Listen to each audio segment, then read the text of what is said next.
You are.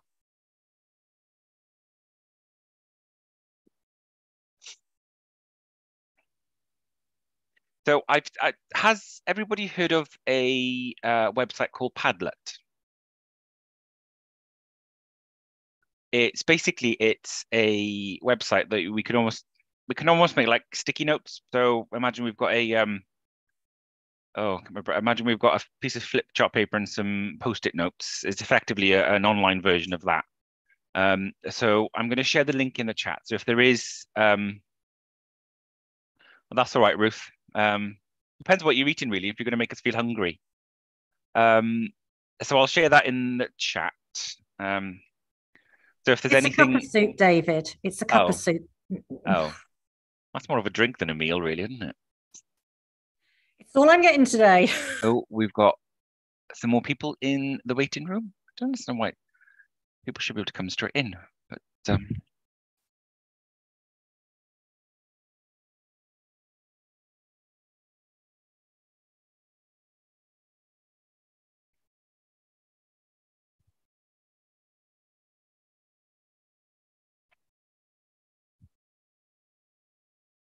the link to Padlet's in the chat. So oh, we've got oh no, don't want to remove somebody. I want to admit. So hello to those of us who just joined us. We've got EU, I think, and we don't know who else we've got. Admit, and we've got Catherine O'Donnell joining us. I'll have a look to see how many people how many people are supposed to be here.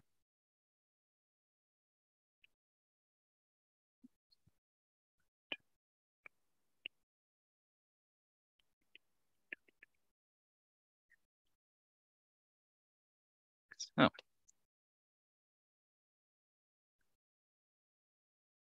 So we're expecting about 26 people have registered. So that's good.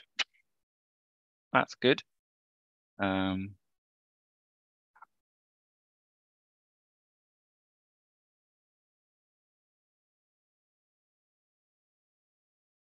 we've got a few more guests.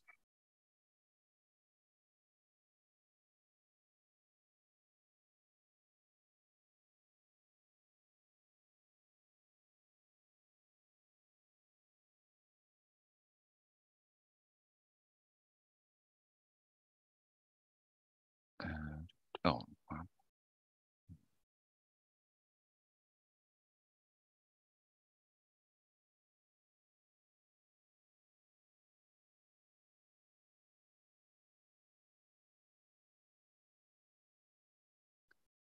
Um,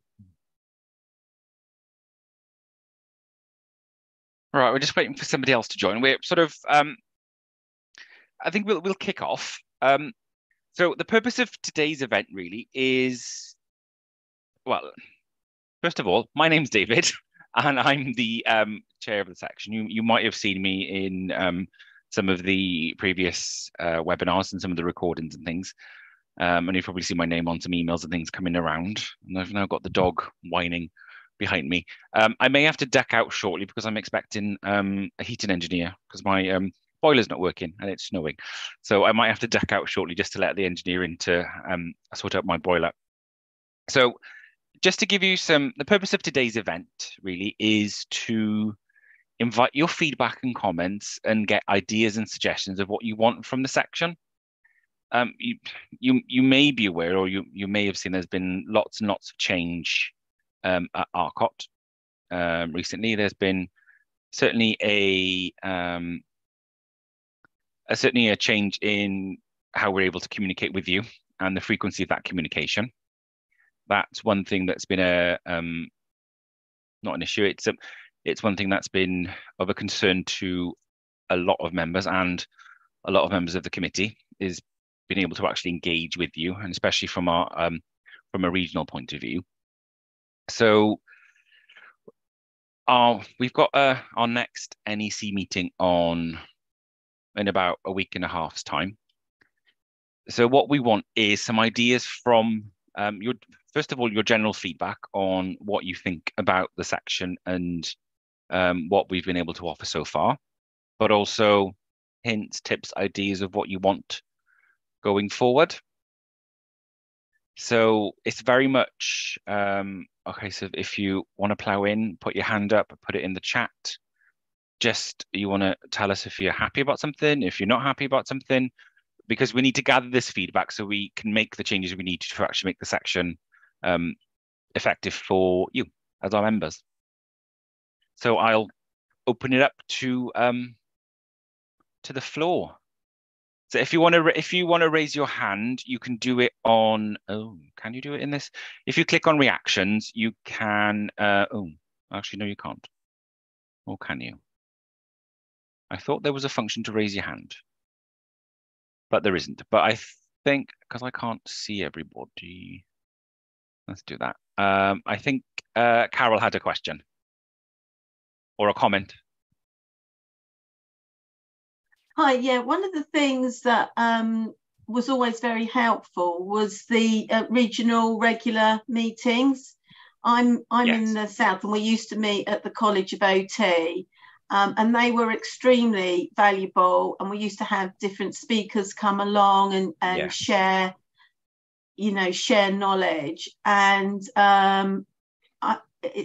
they've never reappeared again. I know they stopped during COVID. They stopped during COVID, but also at the moment we don't have any regional reps for London and the Southeast, so they're not able to facilitate. I thought there was some people that put themselves forward at the conference. We haven't formalised it all yet, but currently as it stands, RCOP guidance, or what it was up until the very end of last year, was that all meetings and things should be held virtually.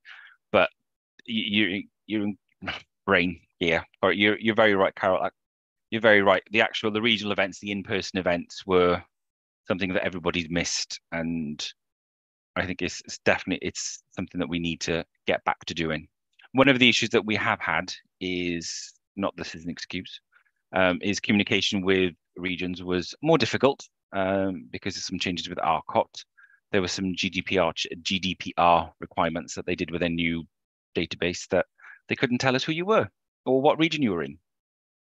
But there has been some updates and changes to that. So there's a new we're experimenting with something at the moment. So we should be able to be in contact with you more easily, and our regional rep should be able to get in contact with you more easily as well. But you're right, the regional events is something that we need to get back to, especially now when training budgets and opportunities in the health service in local authorities are becoming more and more constrained. Sorry, Helen, you've got your hand up. Oh, can't hear you, Helen. You're on mute. Yeah, no, that's fine. I realised that. I was kind of going to make more or less the same point about both the regional meetings and the regional contact and communication, because that's really had a real kind of suppressing effect on just being able to get together. We've had a little bit of communication between people that the coordinator already knew and had contact with and knew that she could contact, but that's hopelessly inadequate. So it's good to hear that there's something happening on that front, because it surely seems it should not be beyond the wit of an organisation like this. No, it shouldn't. No, it shouldn't. And there's been it's been I'm going to be honest, it's been a battle to get to improve communication. We went from having before RCOT took everything back in-house, we went from having the flexibility of knowing who you were, getting in touch with you when we needed to that being it's literally once a month via that regular newsletter. And Ruth, you've got sorry. No, it's fine, carry on. Ruth's got her hand up. Yeah, I suppose it's a question. We've had the structure very much around regions and countries, and it's a question really that should we be looking at other kind of groupings of members that maybe have specific areas of interest. So like pediatrics, I mean that's the area I work in. So are there OTs out there who've got a particular interest in aspects of meeting housing need for children and families? would they like a forum to be able to share information, knowledge, all the rest of it? So it's a question, really. Has anybody got any thoughts on that? Carolyn? Sorry, yeah, I do paediatrics as well, and we were having a very similar. We've kind of got an informal thing with other OTs in local authorities that we kind of just say, oh, we've had this referral, what do you think, kind of thing. But that's a brilliant idea, really. So yeah, because I think sometimes in paediatrics there's some additional stuff that would be useful to share. So definitely, I think that's a really good idea. And we've got Catherine's got a hand up. Catherine O'Donnell. Yeah, just responding on. Sorry, it was up for something else, but just saying we have four adult housing OTs in Somerset and one children's housing OT who wasn't sadly able to come to the conference, but I think she would so value being able to link up with people who had a similar interest, because as I say, that there are differences and different challenges. So I would definitely on her behalf put that one in there. Just coming back really to the question that was asked around, sort of regional presence and so on. I'm just conscious, obviously, David, we had a chat at the conference about about that, and obviously I did respond, and I think one of my sorry, Catherine, no, don't worry. But I think my biggest concern, to be honest, is how effective is it going to be? As I'm happy to kind of consider it, but what I don't want to do is add a whole load of aggravation around communication to my life. So I think I would want to be reassured, as I put in my email, that ARCOT were not blocking those, what are basic levels of communication and postcodes, so that we just knew who the members were. So as I say, I'm still open to a conversation, but that would be one of the key requirements for me, is to be sure I wasn't ending up just taking on a battle around communication, which it would be a shame to stop people wanting to do it for that reason, really. I mean, Helen Donaldson has made a very good point in the chat about things being managed centrally, and that has been an issue for us. There, just to put that in a little bit of context, there were some sections had some quite serious data breaches, which is one of the reasons that ARCOT took things back centrally, and they've been a little reluctant to give back control to us, I should say. But yeah, so I mean, the purpose we've got at the moment is things have completely changed. The way that we all interact with each other has changed significantly since the pandemic. We're doing a lot more via virtual platforms. So there's that question: is the regional structure something that works, or do we look at having do we continue with the section in its current form? Do we look to make some modifications? Do we add some things on? It's about making sure that the section meets your needs, and if regionally it doesn't work, whether we look at particular sort of subgroups like pediatrics, whether you look at linking more people or even sort of having a subgroup for OTs that work in housing associations, or OTs that so that's what we want to find out, is about actually what you want and how you want things to look and work. And sorry, Amanda, you've got your hand up. Yes, it was just to reiterate what I've just put in the chat. I'm also, my service is health and social care. So I'm in the CYPF specialist section as well. And that specialist section has subgroups like what you were just talking about. They do, yeah. And I know, Di, there isn't one for housing. So that's why I'm in this group as well. But it does work. So there's subgroups for school OTs. There's subgroups of if you've got there was an interest in autism or neonatal. So it does work in other sections. So I don't see why it wouldn't work in here. Yeah, I mean that's a fantastic example. Most other sections don't tend to work on a few of them don't tend to work on the regional basis that we have, and they sort of have those, what they call them, clinical forums, but subgroups is a better, or specialist groups are are perhaps a better topic for them. So I don't know how people feel about that, whether that's something that they want or they don't want, or so it's just trying to try and gauge what you guys want from the section. What do you want it to do? How do you want us to interact with you? We know that actually having in-person events is something that everybody has been craving for the past 3 years. I will say the subgroups, that all the not in-service training, that's the wrong words. They're offering kind of webinars, or right, generally in the evenings for like an hour, and they have kind of guest speakers come in. So that even the conference was virtual still. I don't know whether they're going to be going back to face-to-face, but that was that's something the else type of thing that they do. That was something else that I wanted to bring up, was the webinar program, in terms of we did a few last year. They had they had some limited success. We tried various different times, evenings, and they weren't particular. I don't know whether it was if they weren't well advertised, but they weren't particularly well attended. So again, that's part of that feedback that we're looking, that we are going to be running virtual events, for hopefully at least monthly.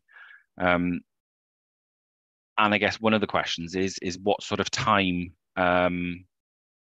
what sort of times would suit people? Is it something in the middle of the day, something towards the end of the workday, something in the evening? I know sometimes evening commitments can be hard if you're balancing other family, friends, caring duties, those kind of things, interests, hobbies. And sometimes you just want to kind of shut off at 5 o'clock and not think about work until the following day.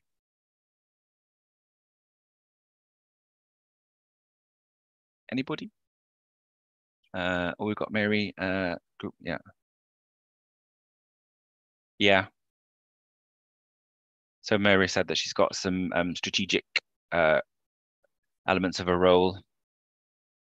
I think actually having a subgroup around housing development and strategy is a very good idea, because not only does it help you formulate your own ideas, it also actually helps other practitioners develop skills in those areas.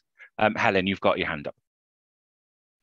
Just on the timing of webinars and that kind of thing, I know personally evening works fine for me, or else during the workday, because I mean, I'm working from home some of the time.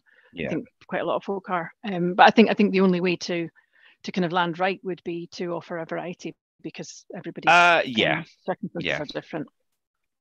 Yeah, if things are recorded and repeated, then that's one way of making it more widely available. All of our webinars are recorded. How we're able to share them is a bit up and down. They generally tend to be posted to a YouTube video, but now we've got a bit more flexibility with our communication. We should be able to share that with you more easily than the once a month newsletter that you get. So how in terms of what we're doing, in terms of what we're not doing, is there anything? Sorry, Catherine, you've got your hand up.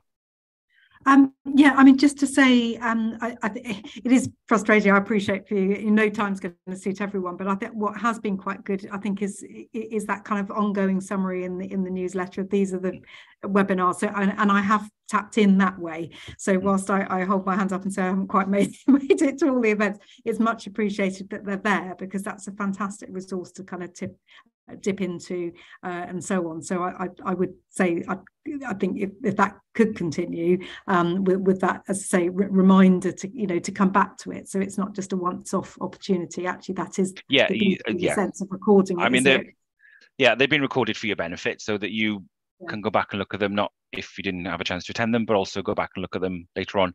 Ruth, you've got a question? I'm just wondering, are we could capture how many people attend a webinar on the day? Is there any way of capturing how many people access the webinars via the link? Because we're understanding what the impact is if nobody's really going in and accessing them after the event, we can look at how we make that more accessible.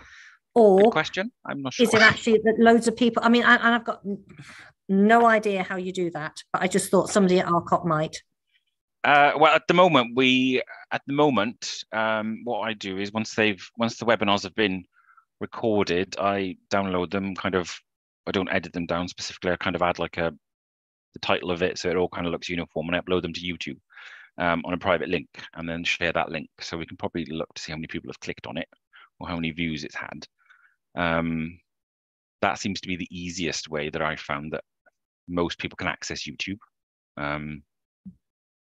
I'm not sure whether maybe we need to add that into our reporting on to the NECs, just so we're monitoring it, and it may be that link needs to be provided in a separate email or whatever. We can look at different ways of actually getting that information out there. Yeah, no, definitely.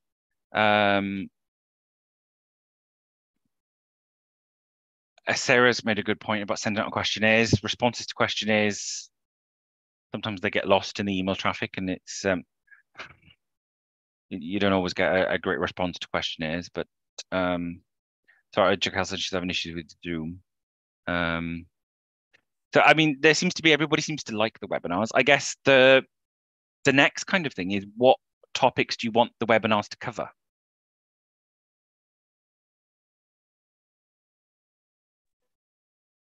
Hi, David. I have had my hand up for a little while, so sorry, I'm not necessarily. Sorry, no, it's fine. It's fine. I'm not necessarily answering this question. I just wanted to say that, as everyone else has said, lunchtimes or early evenings work really well, I think. With the subgroups, I think they're a brilliant idea. My role covers a little bit of everything, so I wouldn't want to not be invited to a subgroup, and I don't know if that's a possibility. So you could say that there's going to be pediatric chat about housing on this date. So if it wasn't exclusive, if it was for anyone, because I will have questions outside of my understanding that they might be able to answer. So I just wanted to say, brilliant to have subgroups because it helps get all that specialist knowledge in one spot. But it'd be great if everyone who is a member can attend. You wouldn't be restricted.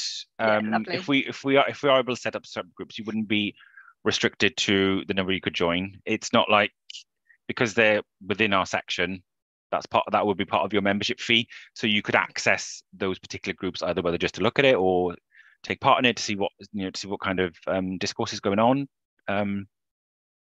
Do we know how many members we have? We have about 3. It's a very, very good question. I've just had the email come through with membership detail. It's only because I've been along to a couple of events, or webinars really, and I just wasn't ever sure what's a good number, because I wasn't sure how many members there were. Oh no, where have I put it? Membership. I think we're one of the smaller. Well, I can tell you the numbers from June. We had 354 members. So it's a healthy number. A decent size, isn't it? But so it's a decent size, yeah. I did see something from Pinky with most recent membership number. No, not that one. That one today, no. Regarding topics, I think it is, without sending out a questionnaire, it is hard to gauge what people are interested in. Yeah, it's hard. Yeah, it's what people are interested in. Yeah, but it's things that come out of sort of like the Housing Lin run a lot of lovely webinars and things, and what topics they're looking at. So we could even sort of bolt onto some or link into some of those things. But also on the RCOT website, when you're looking at membership, it's got the bullet points of what the specialist sections are aiming to do around awareness, research and evidence to inform practice. Even if we picked one topic under each of those, that gives us like 6 topics throughout the year, depending how often we're running them. So that might gauge that's a good idea. What's going to be well attended or not, maybe. That's what I was thinking. Yeah, no, absolutely. Thankfully, we've got, I'm not sure if Helen was able to join us today, but Helen Brown has come on board as our education and research lead, and she's a lecturer. I want to say Sheffield Hallam University, or is it Warwickshire? Somewhere up north. I think it's Sheffield Hallam. Yeah. So she's got a pulse on lots of things in terms of research that's going on in OT and sort of what's the current topics. But Definitely. I mean, there are sort of some things that people just need help with, like around doors and things, and fire safety, and those sorts of things, which are around kitchen design, around what's coming in the pipeline and things like that, and actually just having an awareness of what products are around, what companies are doing, what solutions there are. So I mean, there are different ways we can utilize our virtual presence.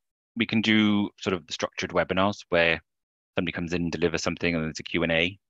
The other thing that I'd like to be able to do is actually set up I'm trying to almost sort of like case discussion forums where you're able to come and chat if you've got a particular case where you want to share an example of good practice, or you've got a particular problem that you want a few more heads to look at that might necessarily be outside of your organization, or if you're working alone, to try and kind of build and share our knowledge that way. Sorry, we've got Catherine's got a hand up again, and I did see somebody else did have their hand up. Sorry, Catherine, is Yeah, no, well, I mean, you sort of expanded greatly on that. I was just going to say, actually, perhaps having sort of webinars where you've had a little bit like you did at the conference, sort of getting people to ask questions in advance. But absolutely, I think having a forum, because what I've missed from the newsletters is where people had a question and then you kind of had the answer shared with everyone. Whereas I've responded to a couple of those and I'm responding to that individual personally, and that's lovely. But actually, we then sharing the knowledge. So that sort of thing, I think, would be. And if it was structured and you had a topic, as you say, doors, we all struggle with doors. Yeah. So and it is quite daunting when you're sort of faced with new builds and plans and things. Just to know what good practice there is out there would be immensely helpful. I mean, just thinking back to the conference.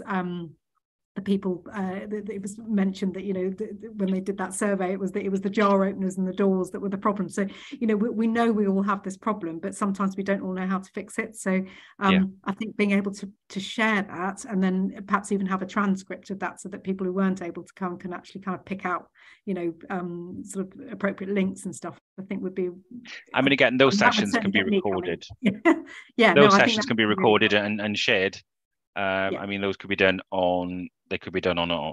If we look and decide to set up subgroups, those could be done on a subgroup topic, or it could be on a case by case basis, or we could set up, for example, regular sort of get my brain to gear. Regular sort of chat forums where there isn't a particular topic, but it's open for whoever wants to join, and they can discuss cases, or they can go, well, I've got this problem, or what are you doing? Or they've got, so it's kind of, so we can have them either structured, or they can be slightly more unstructured, so they're a bit more ad hoc in terms of when people want to join, but we could have them on a rolling schedule. Something along those lines. I think trying to support engagement. Sorry, Catherine, you've got and Sheree, you both got your hands up. Do you want to go to Sheree first? I'll jump in. I'd even be interested. I thought there was talk a while ago of an assessment tool, a sort of a major adaptations assessment tool, or a housing assessment tool that we're looking at as using sort of across quite a lot of local authorities. And I don't know where I got that from, whether it was something from the Housing Lin or somewhere else I'd heard it, or whether it was something a few years ago that Marnie Walker or someone may have dabbled in. I don't really know, but something like a housing assessment tool that is easy to use if people are already using their own one, whether we could share it. So that sort of topic, maybe just to help us evidence what we're looking at when we're going into a property and why we're making those recommendations. Absolutely. There is the DFG assessment tool that foundations have launched. I haven't looked at that thoroughly. Recently, I think Rachel spoke about it. Rachel Russell spoke about it at a conference. But that is England specific. Sorry, the dog's behind me whining. I'm not sure what he wants. Probably give me some treats to get him to go away. That what you're after? Go on, Buster. Sorry. Yeah, so I think we're definitely moving in the right direction. In terms of, there are some other things that, one of the things that we've put together is, sorry, there's something that popped up in the chat. Yeah, the questions in advance approach. Yeah, I think it is actually a very good one, because it gives the speakers an opportunity to actually look to give some more fully and rounded answers. The other thing that we're looking to, not the other thing we're just about to finalize and launch is an educational fund. So it's about using some of your resources to support you to access training opportunities, conferences, and things that you may not be able to get funding through from your employer. So at the moment, we're looking at you're able to make an application, and we can award up to about £250 towards the cost of attending something. It would be in the form of you'd pay for it first, and we'd reimburse you afterwards. And for those kind of living in more remote areas of the country, then we'd also look to help you with travel costs. But primarily, it would be for funding opportunities that you may not necessarily get through your employer at the moment. So that's something that's going to be launched. We're going to finalize it in the next NEC meeting, and then we'll send a communique out with how you access it and the criteria. But Ruth, you've got a question? I was just thinking that we used to have, when we were allowed sponsorship, we used to, if I remember rightly, did Stannah sponsor attendance at the next following year's conference? There was prize draws at some conferences. Yeah, so I'm wondering whether or not, if we, as things kind of evolve with RCOT, whether or not there is a possibility that's something that could be revisited. I mean, the funds are there for us to use to further the section's objectives and for the benefit of members. So if that's I'm more than happy to set up a lottery where members can, when we look to set up this year's conference, we can certainly do a lottery and offer a number of free tickets out, to members. I think that's definitely something that we can look at. Absolutely. The sense I get is that the regional meetings and the face-to-face stuff is what people are really craving for at the moment. And again, that's something we're going to raise at our next NEC meeting, is about how we get back to that and how we manage all of that and try and get, and try and make sure that we can, or that you can meet up and talk and see each other and know who you are, rather than just sort of be behind a generic email or behind a screen. Has anybody got any other questions or comments or any other ideas or suggestions or anything that they'd like to see?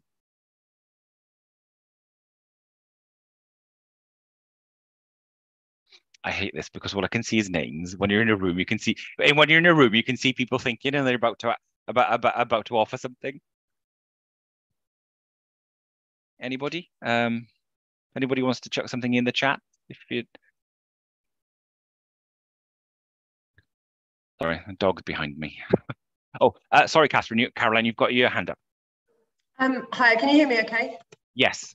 I've got promise. I have lived experience, but I'm only a year one student at Canterbury Christchurch, and okay. Welcome.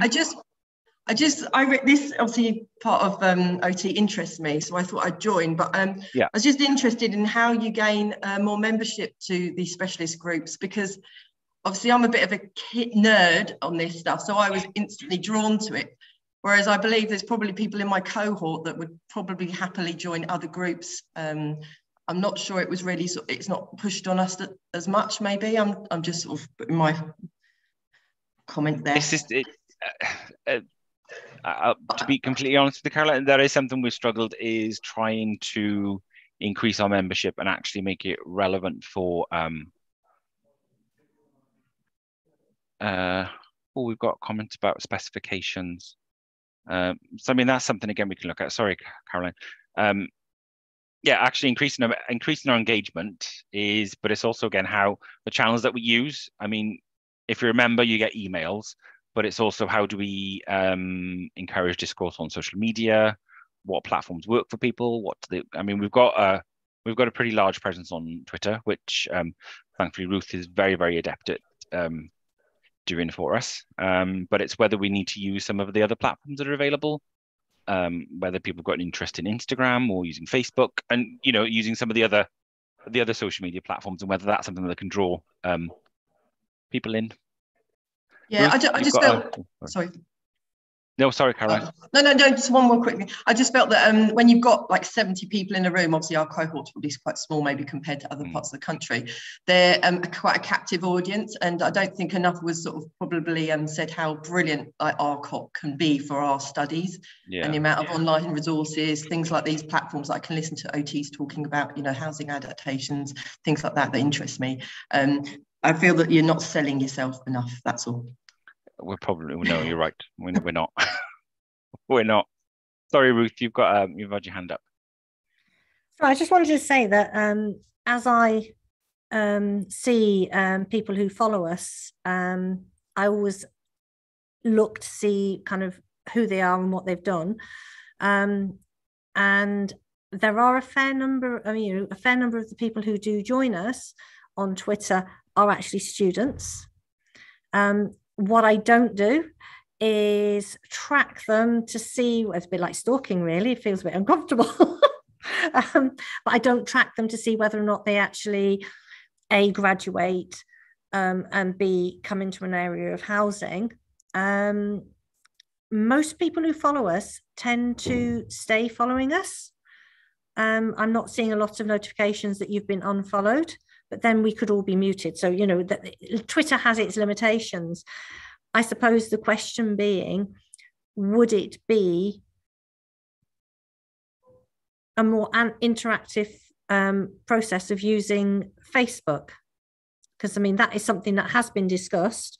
I believe we have a Facebook page, David. We do. But for someone who doesn't do Facebook and has had other priorities, I have yet to allow David to talk me into it. It's been low on my priority list at the moment. It is set up, and if you do put a join request in, it does get approved. But it's about how we manage that and how we use it. But again, this is really what we want to find out is from you what you actually want, and whether that is something that you would use. If it's there, would you use it? Would you find it helpful? Yeah.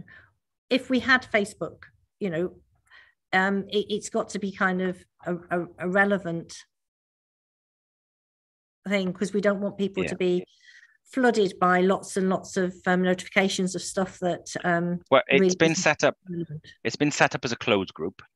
So you have to apply to join, and you have to answer a number of questions before you're approved. Just somebody put request in, and they ticked that they weren't a member of the specialist section, so they weren't permitted to join, because it is for your benefit as members, really. Sorry, Amanda, you've got your hand up. Yes, it's just to respond to Caroline about trying to drum up business, I guess.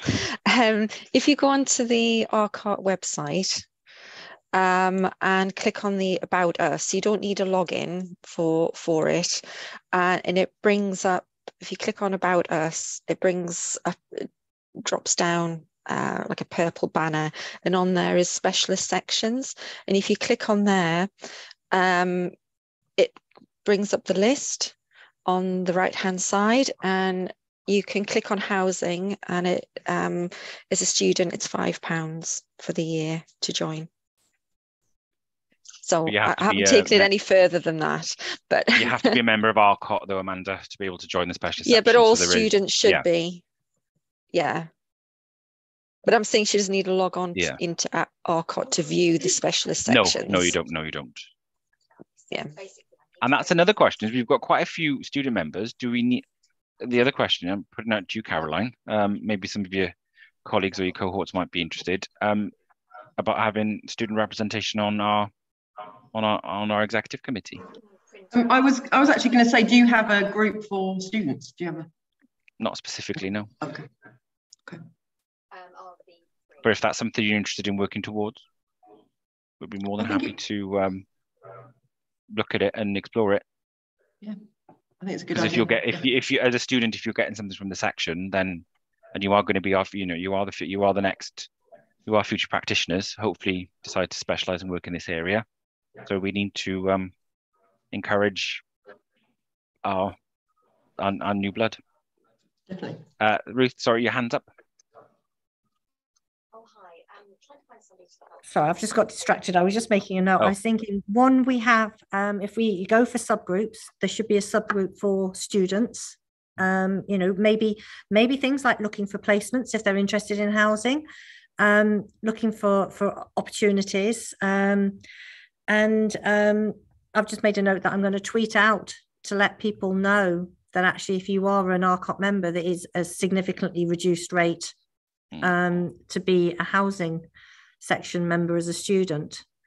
But I think, you know, kind of maybe some kind of a forum for students to talk about kind of what they found they needed before going out to placement, what they learned from placement, what's a good, you know, all of that would be, I think, helpful. And I've forgotten the point I was actually going to make, so that will probably come back to me about 3 o'clock in the morning.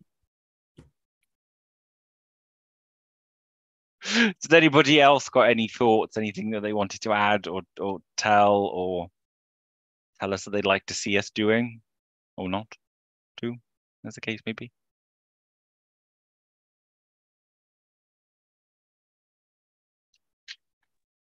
Do members think that we should be actively promoting and supporting research?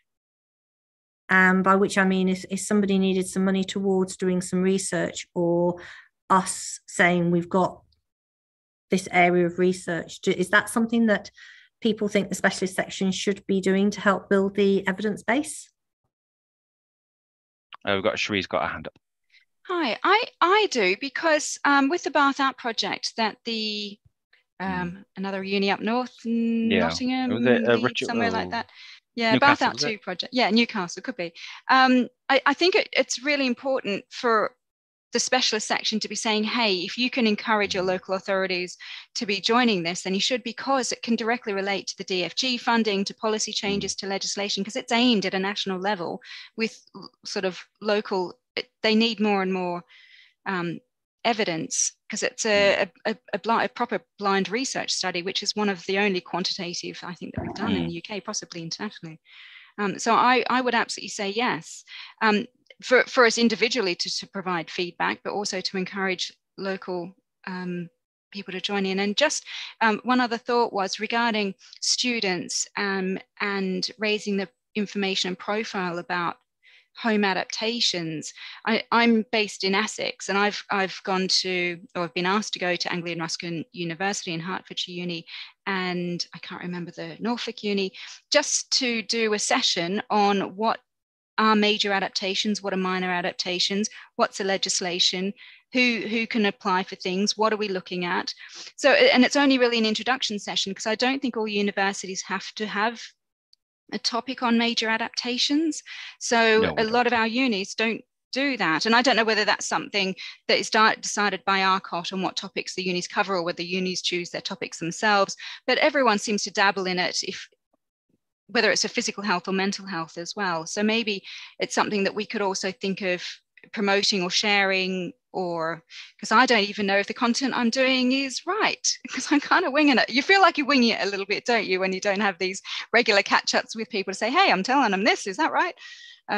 So that's why I really value the being a member of this, just to reinforce my own practice, I think. Ruth, you've got your hand up. I was going to say I do the same with my local university, and I've managed to recruit 3 OTs from directly, because we were there, and I think maybe this is a challenge that we could send out to the members, is to actively get involved, but also another subgroup that is for people who are not educators with a capital E, but educators, it could be as a placement lead. It could be that they're going in and doing sessions at university, or even talking to sixth-form students. It's kind of, maybe we should be finding ways to, as you say, as somebody said, we don't sell ourselves well enough. Was it Caroline? Maybe that is one of our challenges. But I think it's sharing the experiences so people don't feel completely out of their depth. You know, I've never worked in academia, so I, like you, rock up with these bits and pieces, and I completely agree, because the sessions that I've done are received really well, and I think it just piques that interest that when you go into a property, no matter what focus you're coming there with, you can actually, we're assessing it from the moment we lob in the car, really, aren't we, to someone's home environment or from the hospital, about thinking a lot of times what I'm finding is people aren't thinking about modifying the home environment, no matter where our profession sits. Yeah, it is that link, that it's not just around working in housing or social care. Your house is that link that holds your whole life together. So sometimes it's just that awareness, but Amanda's put in that, the unis put together their own programs, but I'd also be saying, and David might be able to help us on this, is if you have someone putting their hands up and saying, I can come and do a session, I'm pretty certain they'll find a module that you would fit in, because it's occupational therapy. So I'm just thinking, I do a bit on professional reasoning, I do children's equipment, and I do a bit on kind of an introduction to adaptations and the different kind of funding streams for that. And I do another one, but for the life of me, I can't remember what it is. I pull the paperwork out when it's time. But I think it's maybe we don't put ourselves forward enough. And so the students we've had recently have come back and said that it's a very medicalized syllabus, because that's who the lecturers are, and you'll have some who are more biased to mental health and whatever, but I doubt there's that many who will leave housing and head off to academia. And present company not excluded. No, I said not many. I was going to say, but then have influence to really push that, because of the weight of all the medical model services that OT have. Even, I mean, David has had some influence, but your voice surely is a little one compared with all the medical model approaches that have to be covered. I mean, I can't speak for other universities. I lecture at University of South Wales. I lecture at University of South Wales, and the course that I'm lecturing on is brand new. So it was only validated at the middle of last year. So we're still very much developing that curriculum. The curriculum's written, but we're still very much developing what we talk about, what we the direction of travel of OT as a profession. We've got a very on the course that I'm teaching on, we've got a very heavy influence on public health and health promotion, and seeing individuals as occupational beings and looking at the individual in context. It's very much about, actually, the individual is very much in the center, and everything else around them impacts on what they do, but also they impact on what the environment around them does, whether it's social, physical. Sorry, I'm trying to teach OTs your bread and butter, but from our perspective, we're looking at actually what is the environment preventing the individual from doing if they want. So, but I'm not going to be there much longer because I'm going back into practice. So I think just to bring a summary to some of the themes that I've picked up, is that the webinar program is something that everybody's feels is something that we need to progress with. That perhaps we need to have a more defined list of particular topics that maybe we need to look at running sort of drop-in sessions or cafe sessions where members can come along and chat about various things. Getting back to regional events or holding more in-person events, I think is definitely something that I am craving, because if I have to do any more training via Zoom, I think I might be ready to throw the laptop out of the window. I mean, it's great because it does mean that it's got its place and it's got its benefits, but actually having people in a room and being able to speak to somebody and actually go, oh, you're real, not just a picture on a screen. And also I think something maybe testing the water with some subgroups to see how we go and see kind of what we do. And something that was popping up in the chat was around sort of developing or having examples of recommendation specifications. I mean, that's certainly something we can look at and we can raise. I mean, I think we've got some very experienced OTs on the NEC and they do lots of work with lots of different organizations. So we could look to do something like that kind of just gives ideas in terms of what you're looking for, maybe just some guides. It's those kind of things really that we want to make sure that what the resources that we have or that we're developing actually have a tangible benefit for you. So Cherie, you've got your hand up. Yeah, I was only going to say around the specifications, do talk to Rachel Russell though, because I know with her new role at Foundations, she was just definitely looking at something that could be a standardized approach that we could disseminate through the housing specialist section. So definitely go to her first. Yeah, definitely. I mean, they do it in Northern Ireland. They've got a design guide that all of their health board, well, not their health boards, but all of their OTs follow. But yeah, is there anything else that anybody wants to add? Or if you do think of anything, or you've got any thoughts, by all means, please drop me an email. Mine is. Do you want to put your email? I was just going to ask. Do you want to put your email in the chat? I wasn't sure which email you wanted to use to collate it all, rather than have it kind of to various different people. It's probably easy to send it to mine. So my email's in the chat. It's housing.chair@artcourtbranches.co.uk. So thank you very much, everybody. It's been great to see faces, and thank you very much for taking the time out of your days to come and tell us what you want. This is exactly what I wanted, is ideas, is to tell me that, okay, things are okay, but we need to make some changes. We need to make some tweaks. So we're not going to do a wholesale baby out with the bathwater, but I think we can make some incremental changes that hopefully will improve our performance and the value that you get from your membership fee. Yeah, I can stay on the call, Ruth. Thanks, everybody. Take care. Thank you. Bye, everybody.